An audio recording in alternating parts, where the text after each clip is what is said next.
Hello दोस्तों, step towards stock market YouTube channel पे आप सभी का स्वागत है। तो दोस्तों, आज के इस वीडियो में हम मल्टीपल शेयर की लेटेस्ट अपडेट और लेटेस्ट न्यूज़ के बारे में बात करेंगे। तो चलो वीडियो स्टार्ट करते हैं। तो सबसे पहले बात करेंगे सोलर इंडस्ट्रीज इंडिया लिमिटेड के बारे में। और दोस्तों, कंपनी ने अपनी फाइनेंशियल ईयर 2026 का क्वार्टर 3 का रिजल्ट डिस्क्लोज किया है। अगर हमने कंसोलिडेटेड नंबर देखी तो कंपनी की sales year on year basis और क्वार्टर ऑन क्वार्टर बेसिस पे बढ़कर 2548 करोड़ रुपए आई है।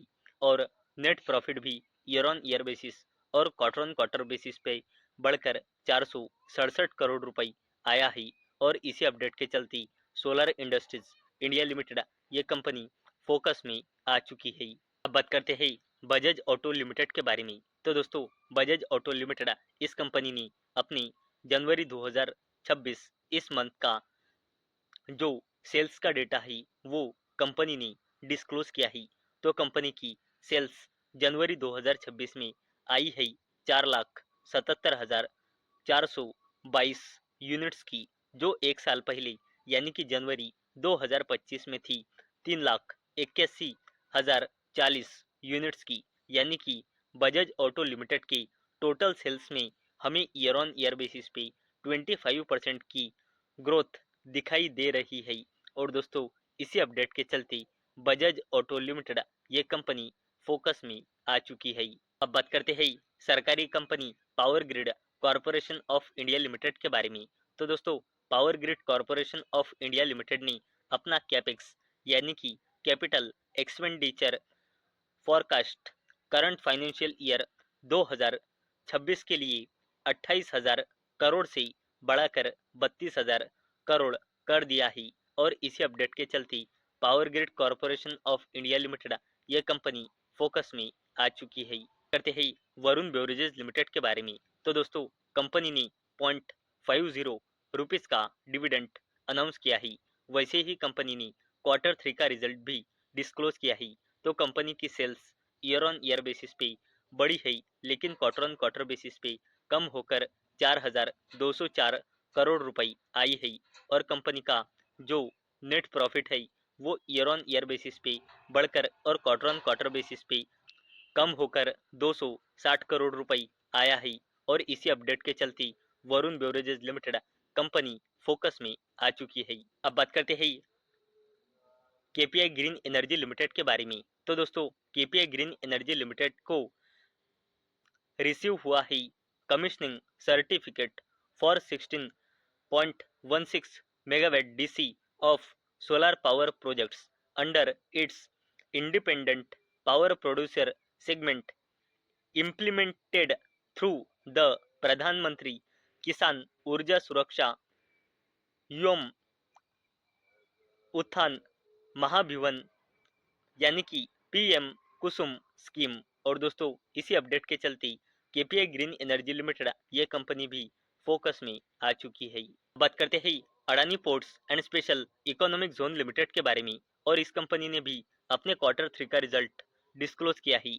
अगर हमने कंसोलिडेटेड नंबर देखे तो कंपनी की sales year on year basis और क्वार्टर ऑन क्वार्टर बेसिस पे बढ़कर 9,705 करोड़ रुपए आई है। और net profit year on year basis पे बढ़ा है, लेकिन क्वार्टर ऑन क्वार्टर बेसिस पे कम होकर 3,043 करोड़ रुपए आया है। और इसी अपडेट के चलते Adani ports and special economic zone limited ये कंपनी भी फोकस में आ चुकी है। दोस्तों, सबसे इम्पोर्टेंट चीज की अडानी पोर्ट्स ने अपना फाइनेंशियल ईयर 2026 इबिडा गाइडेंस बढ़ाकर 22,800 करोड़ रुपए कर दिया है। और दोस्तों, ये एक अडानी पोर्ट्स को लेकर बड़ा अपडेट सामने आया है। अब बात करते हैं अडानी ग्रुप की दिग्गज कंपनी अडानी इंटरप्राइजेज लिमिटेड के बारे में।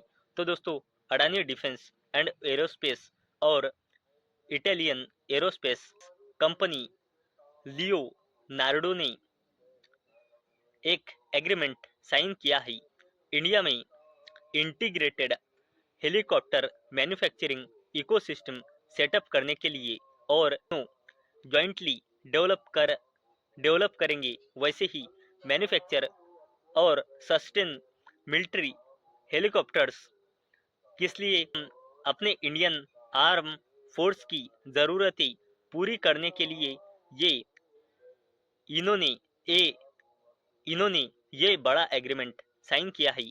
और दोस्तों ये जो कंपनी है अडानी डिफेंस एंड एरोस्पेस, ये अडानी एंटरप्राइजेज लिमिटेड की सब्सिडरी कंपनी है। और इसी अपडेट के चलते अडानी एंटरप्राइजेज लिमिटेड ये कंपनी फोकस में आ चुकी है।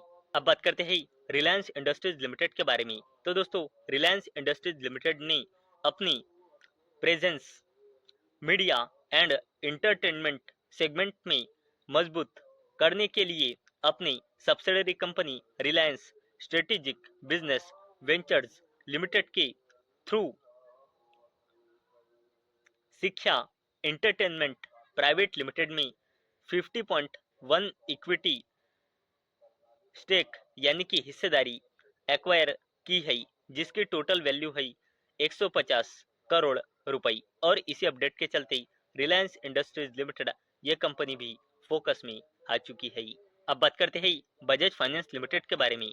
तो दोस्तों कंपनी का AUM 4,85,883 करोड़ रुपए का हो चुका है। और कंपनी ने अपने क्वार्टर 3 का रिजल्ट भी डिस्क्लोज किया है। अगर हमने कंसोलिडेटेड नंबर देखे तो कंपनी का revenue year on year basis और क्वार्टर ऑन क्वार्टर बेसिस पे बढ़कर 21,214 करोड़ रुपए आया है। और जो नेट प्रॉफिट है वो ईयर ऑन ईयर बेसिस और क्वार्टर ऑन क्वार्टर बेसिस पे कम होकर 4,066 करोड़ रुपए आया है। और इसी अपडेट के चलते बजाज फाइनेंस लिमिटेड भी फोकस में आ चुका है। तो दोस्तों मुझे उम्मीद है आपको ये वीडियो पसंद आई होंगी। तो दोस्तों अगर आपको ये वीडियो पसंद आई होंगी तो इस वीडियो को लाइक करें और चैनल को सब्सक्राइब करें। और दोस्तों मैंने ये वीडियो सिर्फ और सिर्फ एजुकेशन और इंफॉर्मेशन पर्पस के लिए बनाई है। मेरी ओर से कोई भी रिकमेंडेशन नहीं है कि आप इन स्टॉक्स को बाय करो, सेल करो या फिर होल्ड करो। तो चलो मिलते हैं कल शाम 6 बजे। तब तक के लिए टाटा, बाय बाय।